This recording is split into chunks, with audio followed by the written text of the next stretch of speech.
একটা বিষয়কে সবসময় রেসপেক্ট করি, সেটা হচ্ছে তোমার পার্সোনালিটি, তোমার dignity. Thank you. Most welcome. তুমি অ্যাজ এ অ্যাক্ট্রেস তুমি তোমার পার্সোনালিটিকে যেভাবে ক্যারি করছো সেটা একেবারেই একটা দৃষ্টান্ত হওয়া উচিত। আমি যখন লিখতে যাই আমার প্রত্যেকটি লেখায় স্পেশালি নারী চরিত্রতে তুমি যেভাবে ডমিনেট করো, যেভাবে প্রভাবিত করো, আমার মাঝে মাঝে ভীষণ ঈর্ষা হয়। আচ্ছা, হ্যাঁ কিছু বলছিলে ওর শুরুতে। ও হচ্ছে রোমেল খান, অভিনয় করতে আগ্রহী। একটা অদ্ভুত বিষয় কি খেয়াল করেছো? যারাই অ্যাক্টিং করতে আসে তারা প্রত্যেকেই নামের পেছনে একটা খান লাগিয়ে বসে। আমি একটা জিনিস ভেবে পাই না যে খান লাগাতে হবে কেন? এই ইন্ডাস্ট্রিতে খান লাগাতে লাগাতে একেবারে খান খান করে ফেলছে তো সব কিছু। ভাইয়া, আমি আসলে খান লাগাইনি। আমার নাম এমনিতেই রোমেল খান, মানে আসলেই রোমেল খান। অ্যাক্সিডেন্ট। আচ্ছা তুমি আমাকে একটা প্রশ্নের আনসার করো তো। খান এবং খাঁ এই দুটোর মধ্যে পার্থক্য কি?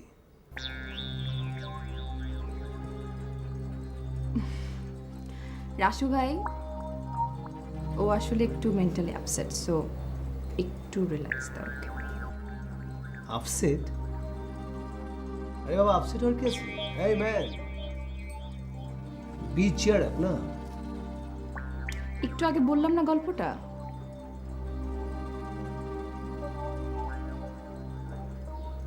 আচ্ছা ঠিক আছে,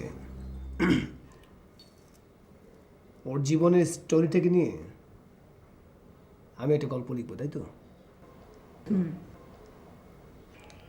একটা সিরিয়াল লিখবেন, সেই সিরিয়ালে আমি পারফর্ম করব, আমার এগেনস্টে ও পারফর্ম করবে। অসাধারণ। একটা জিনিস খেয়াল করো, এত বড় একজন অ্যাক্ট্রেস, সে প্রতি মুহূর্তে এই নিউ জেনারেশনকে যেভাবে সে ব্রেক দেওয়ার চেষ্টা করছে, এটা কিন্তু মনে রাখার একটা ব্যাপার। কিন্তু দুঃখের ব্যাপার কি জানো, তোমরা এটা মনে রাখো না। আচ্ছা ভাই। হ্যাঁ, কে কি করলো না করলো সেটা আমার হেডেক না, আমি তাদের জন্য করেছি, দ্যাটস ইট।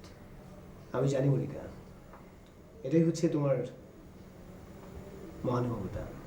আচ্ছা বাই দ্য ওয়ে, একটা কথা, ওই স্ক্রিপ্টে তোমরা দুজন ছাড়া অবশ্য গল্পের প্রয়োজনেই আর একটি বিশেষ চরিত্র আসবে, এবং ওই চরিত্রটি আসলে আমি করতে চাই। আপনি অভিনয় করবেন? হ্যাঁ, any problem? No problem, sure.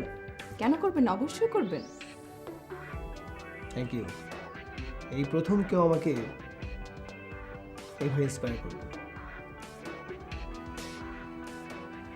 আচ্ছা শোনো, স্টোরিটা শোনো। স্টোরিটা হচ্ছে, গল্পের শুরুটা হবে এরকম, ধরো যে first shot, pin of silence, camera fixed. না, শটটা এখন ঠিক করে মাথায় আসেনি। রাসু ভাই সব সময় না না, আমার করছে, বাট আসছে আসছে না।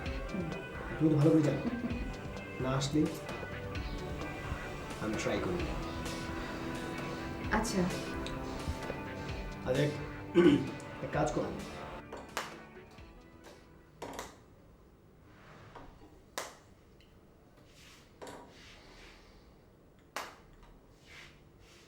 না আমি তোমার সাথে মস্করা করছি? আপনি কিন্তু আমাকে অপমান করছেন। মান অপমান বোধ তোমার মধ্যে আছে? যখন তুমি অন্য মানুষকে অপমান করো তখন মনে থাকে না? ও এবার বুঝতে পেরেছি, নায়িকার মিষ্টি কথায় ভিজে আমাকে গরম দেখাচ্ছেন। এটা কিন্তু ঠিক না সেলিম ভাই। কোনটা ঠিক আর কোনটা বেঠিক সেটা আমি বুঝবো। তুমি কি করবে সেটা বলো। আমি কি করব মানে? তুমি ঠিকঠাক মতো কাজ করবে কিনা সেটা বলো। কি বলছেন সেলিম ভাই? আমার তো বলার কিছু নাই।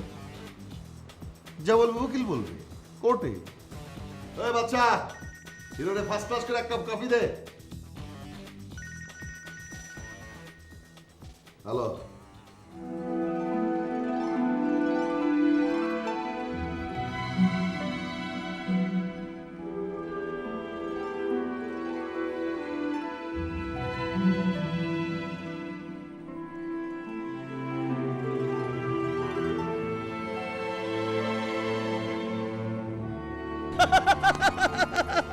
একদম চুপ, হাসবে না।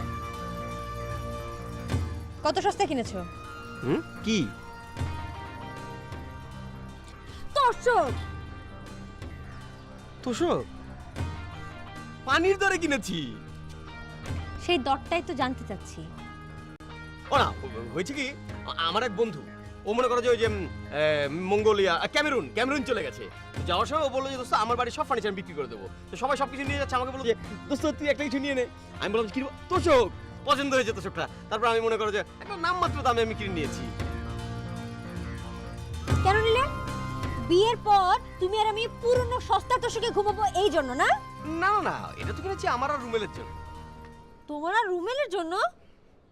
কিন্তু তোমাদের তো আলাদা আলাদা সিঙ্গেল খাট, তোমরা ডাবল বেড একটা তোষক দিয়ে কি করবে?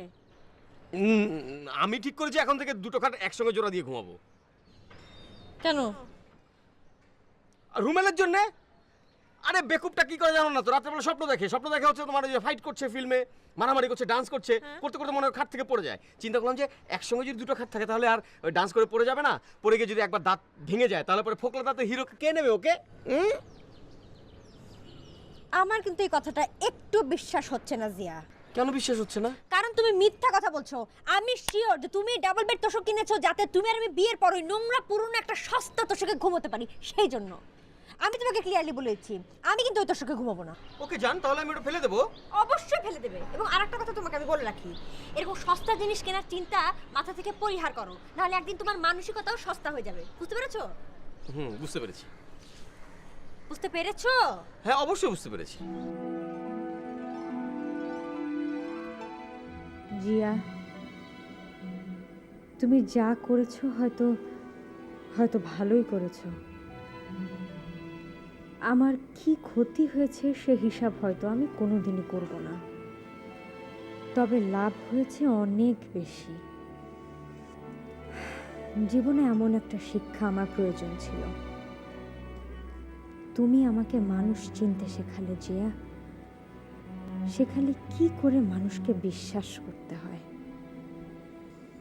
ভালো থেকো জিয়া।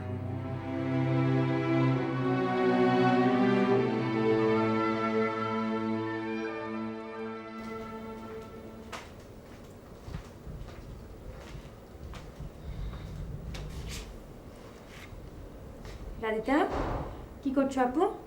বাস, অনেক লেখাপড়া হয়ে গেছে, যাও তুমি এখন ঘরে যাও। যাও আপু যাও। আচ্ছা তুমি এটা নিয়ে যাও, আস্তে করে নিয়ে যাও। কি এনিথিং রং?